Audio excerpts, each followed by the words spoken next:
Результат 4-летней работы сегодня смогли увидеть посетители персональной выставки гагаузской художницы Ларисы Орманджи. Около 40 картин, написанные на бумаге и холсте разной тематики, украшают стены турецкой библиотеки. Я очень радуюсь, когда женщины что-то прекрасное создают. Мне очень понравился пейзаж. Я ей желаю только удачи, успеха в дальнейшей работе. Прямо глаза разбегаются. Лариса работает, много работает. Очень раньше большой прогресс. С тем временем, например, даже год назад быстрее стали работать, больше пишет. Большим удовольствием, конечно, это такая красота, она вложила душу.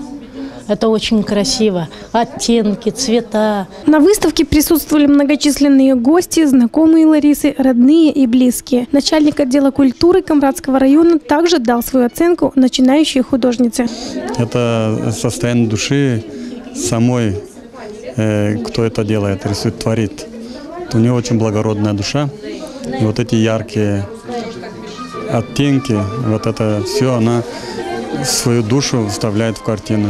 Лариса Орманджи, украинка по национальности, родилась в Казахстане. В Гагаузии живет с тех пор, как вышла замуж за камрадчанина. В течение последних 2 лет упорно пишет картины. Главное в нелегком труде художников – это позитивный настрой, который помогает и в жизни, и в творчестве, говорит Лариса. Что меня вдохновляет на творчество, окружающий мир, просыпайся, солнце светит, радуйся жизни, детки пищат, там бегают, это все здорово, муж подойдет, поцелует. Как не рисовать, как не радоваться жизни. Персональная выставка Ларисы Орманджи продлится до конца июля. Все это время любой желающий может оценить творчество начинающей художницы.